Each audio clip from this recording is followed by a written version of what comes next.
Maayong adlaw mga amigo. So karon magbuhat ang project sa atong anak, ang mini popsicle stick house. Ato nang lingkuran no og arayan na to red horse kay pangpakondisyon man daw ning red horse sa atong mga ginbuhaton. Para kondisyon sa tabang gatrabaho ta sa project sa atong anak. Og diring dapita, ako gitaod ang pultahan. Ang pultahan ani niya is maabli-abli.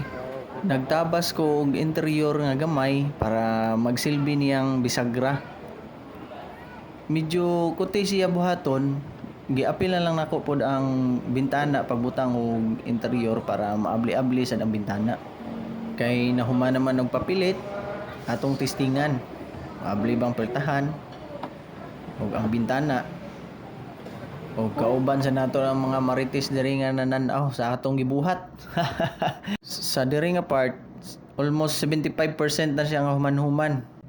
O naghuna-huna pagyapon ta kung saon ni siya pagpanindot, pag-develop pa jud ba. Ako sang ipakita ninyo ang gagmay nga details na sa sud naay katre o naay lamisa nga gamay. O sa gawas atong gibutangan og kural para sa baboy, naay bato, o gibutangan sa natong kahoy para mabutangan sa luguyan.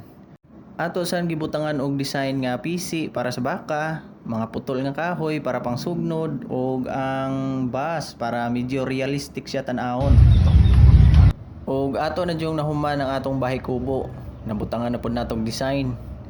Naay manok sa babaw, naay iro, naay bata nga duyan, naay baka, naay baboy. Pang kinabuhing probinsya jud ba. Salamat sa pagtan-aw, God bless, ug maayong adlaw.